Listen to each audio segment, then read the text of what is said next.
It is September 21st, and it's the release of the publication of The Hobbit. J.R.R. Is it Tolkien? Yeah, Tolkien. Yeah. Yeah. Yeah, J.R.R. I think. I'm not sure. I think R.R. Tolkien. Anyways, Tolkien is the guy who wrote Lord of the Rings, The Hobbit. Anyways, today is September 21st, 2022. Right, 85 years ago, 85 years ago, in 1937, he published the first ever edition of The Hobbit. Now, unfortunately, when it was released, it didn't really catch fire. It wasn't much of a classic book, but it took like the 60s. It wasn't until like 66, 67, 69 when this actually caught fire and became like a beloved book. He passed away in 73. But at least he was able to realize the success of his stories, how powerful it was. Fortunately, he never lived long enough to see the films that Peter Jackson put together, but I thought, it is what it is. We're going to play a clip from a bit of a teaser on, I guess we could do both the video and the audio, of we're at Fan Expo this year, and we had the cast of the original Hobbit movie. So we're going to play a little bit of that. But before we do, what are your thoughts? Have you read the books or any of the stories from Tolkien's books? I started watching Lord of the Rings, which I liked. I thought that was good. Right. Yeah, it's they both had morals and stuff. Mm-hmm. And I would watch them both, definitely. Yeah. The one thing I've never watched the movies like back to back to back. I remember seeing in the theaters and waiting those years in between to watch them. Mm-hmm. The one thing I found out in rewatching was that those butterflies was what brought in those eagles. Right. Yeah. Right? Those giant eagles. So I'm like, where is that coming from? And then, when you watch the films in succession, you do get quite a bit of, you're in the thick of it, and it's kind of exciting. Baggins, he goes through a fit of rage in his face, where he kind of like goes like angry, yeah. And that scared me in the theaters, and in the book how it translates across it. I think what Tolkien wrote on the page is classic. I think it's a classic story. And Jackson really took it over. We were just discussing before. There's a series that just came out called Ring of Power. It was on Prime Video. It's the Hobbit saga. It's a 10-part series. What is it about it that appealed to you when you saw the trailer for the first time? I thought it was cool, something brand new. Not everything. That with the same people and stuff.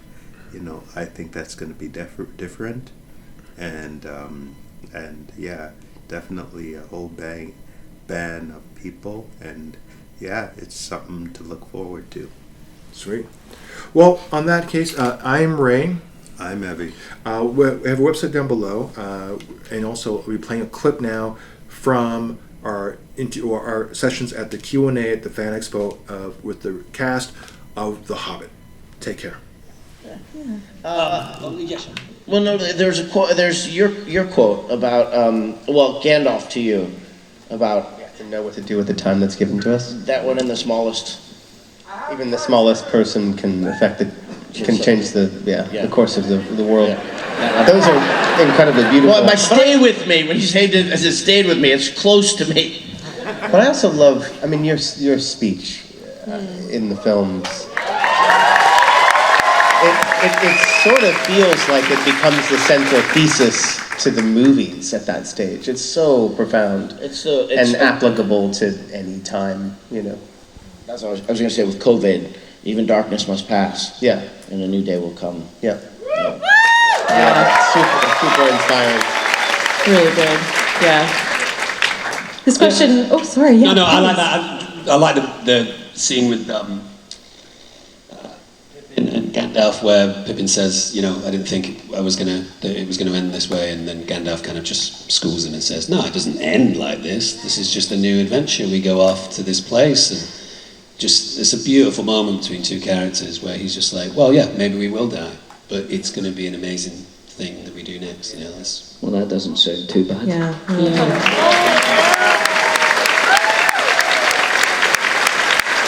Really good. It's a quotable experience, the Lord of the Rings. I'll say. Jacob Thibodeau would like to know, out of the four of you, which one would you say shares the most similar lifestyle with a hobbit? That's quite good. I think we all do. Yeah. I don't know. I mean, maybe one of us to a larger degree, maybe, but I think we all are.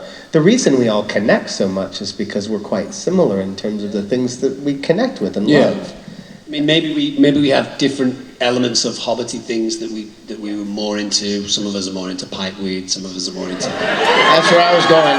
gardening. I'm sure you guys saw in the film, but it's not like really easy to spot. But Gandalf obviously is a huge fan of pipeweed, and obviously, you know, Bilbo and Gandalf share a lot of time smoking together.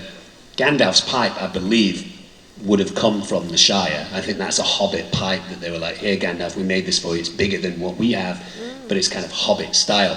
And Gandalf hides it in his staff. I don't know if you guys see it. Yeah. But in the very top of his staff, he just slides it in. And that was an Ian thing, that wasn't something that was decided. Oh, really? Yeah, Ian just realised, oh, there's a little spot here, turn my pipe on, zoop, it goes down. Beautiful character. You shall not...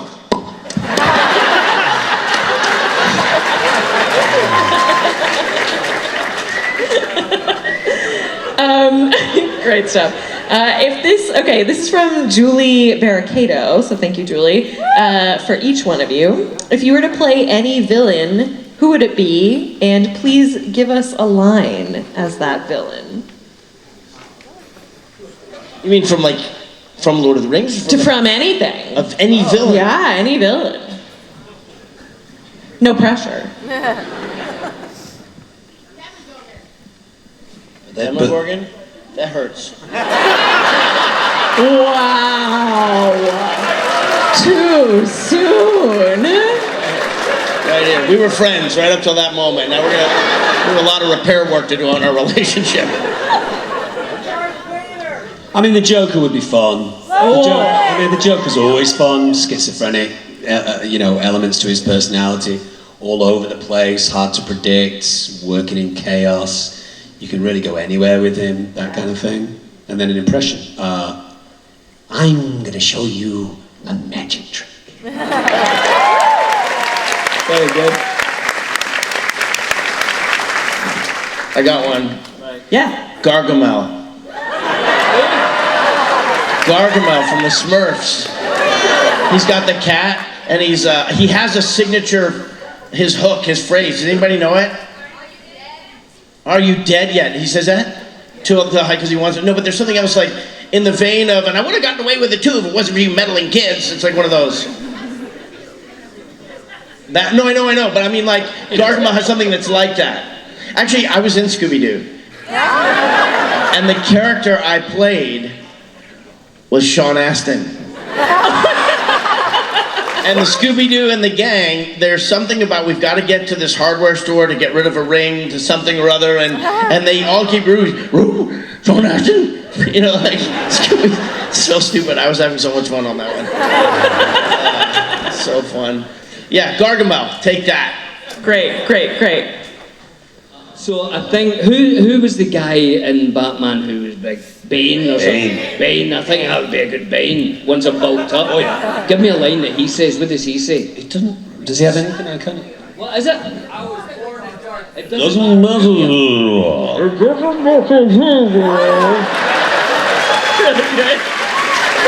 Good stuff. I will get you, Batman. You know, my father played the Riddler.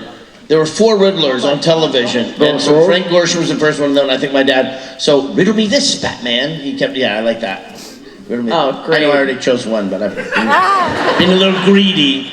I think it's difficult. I mean, because the mind goes to iconic villains that you love. Yeah. And I can't imagine anyone else having played them. Yeah. That being said, the kinds of villains that I'm really fascinated by in films, and some of my favorites, are the ones that are sort of psychologically one way on the surface, but there's something else happening underneath. So like Norman Bates. Yeah.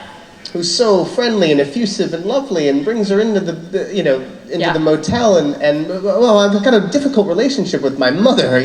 It's so beautiful and incredible and complex. If you can't tell there's something off about Norman Bates when you first meet him. He's very sweet. But then, like, another favorite of mine is Robert Mitchum's character from Night of the Hunter. Has anyone seen Night of the Hunter? Yeah. Was it evil? Good and evil on his knuckles. This incredible con man that had heard about this gold that this guy who was in jail with was buried under this person's house, and then he